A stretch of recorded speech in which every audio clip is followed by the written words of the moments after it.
Damn, talk about going out on a high note. Okay, it's not my favorite episode of this 9-parter. That's still the world the girl saw. I love that episode. I love the whole thing with Mikasa. That episode's like phenomenal.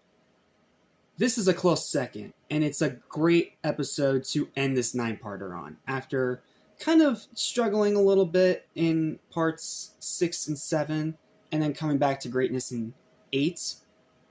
Part 9, the final part of this 9-part conglomerate, is an amazing way to go out. There's a lot to talk about with this episode, so let's not waste any time and dive straight in. What's up? What's happening? What's going on, everybody? Welcome back to Anime Station, your episode of anything and information, including TV and movies as well. I'm your host, Jackson Small. Welcome to my review of the final part of the Struggle For Trost 9-parter, titled Primal Desire, from Attack on Titan Season 1. We are up to episode 13. And it is a phenomenal episode. There's a lot to talk about. After the skirmishes between the cadets and the Titans comes to a close, the soldiers of Trost see Eren carrying the boulder to the breach and defend him with their lives. Once the breach is sealed, the scout regiment arrives to assist in clearing out the remaining Titans. After the battle, the cadets assist in clearing out the corpses, and Jean finds Marco's body. Yeah, Marco died. It's pretty sad. Sometime later, Eren awakes in a jail cell supervised by Commander Erwin and Captain Levi, who both accept him into the Scouts once they realize that he wants to kill the Titans. So, Eren finally gets what he wants. He gets to be part of the Scout Regiment in the military police. The struggle for Trost finally ends. They reclaim the city, and it's the first big victory for humanity. Amazing episode. Seriously, so much to talk about. Amazing episode. So, first we start off with Jean. And Jean finds a way to actually escape from these Titans by taking the mobility gear of a fallen hero that's nearby where he was cornered. And he manages to get away. Not to mention, his friend Connie also distracts the Titan. So, in other words, the squad saves his ass. Then we get to the Kirschin squad, and they support Eren. And they see that Eren is actually finally doing his job, so now they have all the confidence in the world to actually defend him and not, bicker.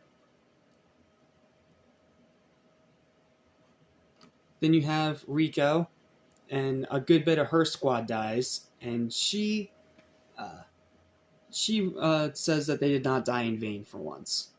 And you can definitely feel that relief from her voice. I mean, yeah, it's sad that her comrades died, but they died for a good cause and they actually got a victory over these monstrous Titans for once.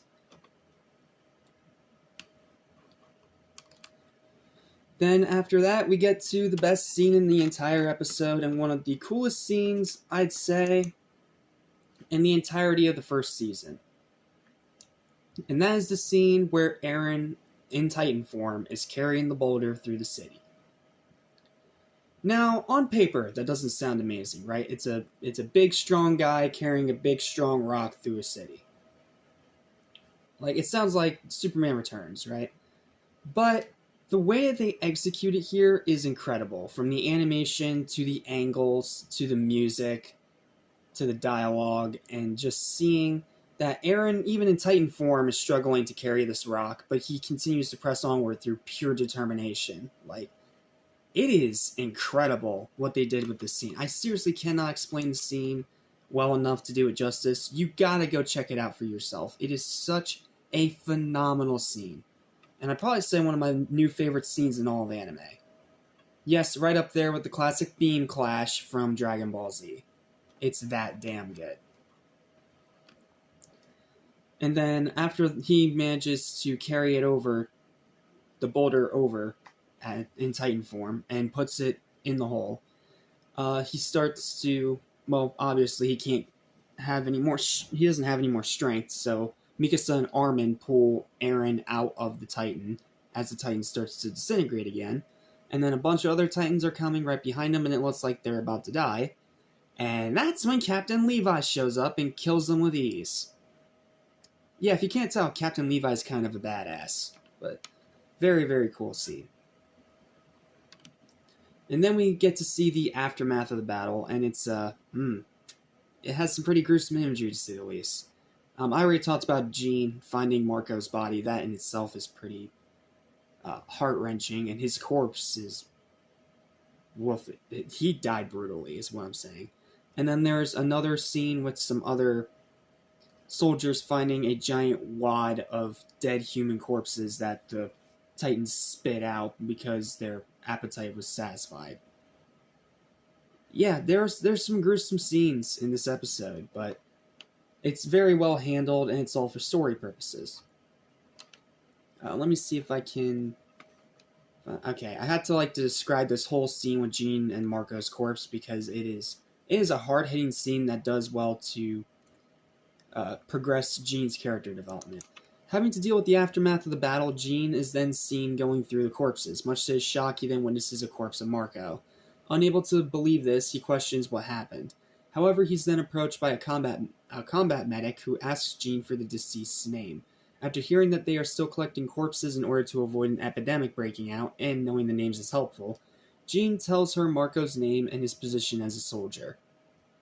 Elsewhere, Sasha, okay, that's her name, Sasha, another member of Jean's squad, witnesses a lot of corpses as well. Questioning this, she's told by a soldier, much to her disbelief, that they are corpses that were thrown up by a Titan. It is explained that since Titans lack a digestive system, they upchuck any leftovers. At the same time, Annie is also looking at a corpse of a soldier, apologizing to her. Raynor, however, tells her that an apology will not fix it, and they should just put them to rest. It's brutal, it's sad, but it does a great job continuing the story, is what I'm saying. And then finally, we had the scene in the jail with Aaron, Erwin, and Levi. And this is the scene where Aaron finally gets to become a part of the scout regiment, and it's handled very well. I gotta describe the scene because I can't do it justice. At an unknown place, Aaron suddenly wakes up and is being interrogated by Erwin and Levi of the scout regiment. After being told that he is in an underground jail cell and in the custody of the military police, Aaron notices that Erwin's holding the key to the basement of his former house, stating that he will give it back to Aaron later. Erwin tries to confirm whether the basement holds the secrets of Titans, to which Aaron replies that it is what his father said. Not trusting him, Levi states that it is convenient for Aaron to have amnesia while his dad's missing. But Erwin insists that Aaron has no reason to lie. When Erwin asks him what he wants to do later on, Aaron sadistically replies that he wants to join the scouts and kill all the Titans. You know, because Aaron is kind of a psychopath. This catches Levi's interest as he walks forward and says that he will take care of Aaron, not because he trusts him, but because he can kill him if Aaron betrays them. He then tells Aaron that he will accept his application into the scout regiment, and that's how the episode ends. Yeah, so Aaron gets what he wants. Trost gets saved from being completely overrun by the Titans, and Aaron gets one of the most badass moments in the show. What more could you ask for? Phenomenal, just phenomenal episode.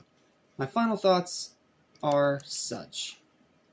While not my favorite episode, this 9-part conglomerate, it's easily second place overall and a very strong note to end it out on. The music, the visuals, the action, the animation, the voice acting, the storytelling, the cliffhanger leading into the next part of the story, it's all done amazingly here. It may not be a perfect arc, but I gotta say that for it being 9 parts long and in only the first season, it's incredibly impressive how well they pulled it off. And the ending with Aaron finally getting to become a scout is satisfying. Phenomenal climax to a fantastic arc. Seriously, they usually, if you give a 9-part story, well, a story 9 parts, it falls apart by the halfway point. And while it did stumble a little bit in the latter half, I still say that this is a very impressive mark of storytelling and just the overall skill of everyone involved. Seriously, phenomenal freaking episode. Excellent arc. But I'm glad it's finally over. I don't think I could have handled a 10th part, to be honest with you. So, that's going to bring me to my final verdict for Primal Desire, the final part of Struggle for Trost. And it's ending on a strong, high, well-deserved 10 out of 10. Awesome, awesome, awesome episode. Check it out if you haven't already. And with that, we finally conclude Struggle for Trost. like about freaking time. It felt like this was never going to end, but yeah, it's finally done, and now we can move on to the next part of the story, and it's another multi-parter. Oh boy, I have a feeling this show loves its multi-parters, so we'll see how the story continues next time with Eve of the Counterattack, Part 1.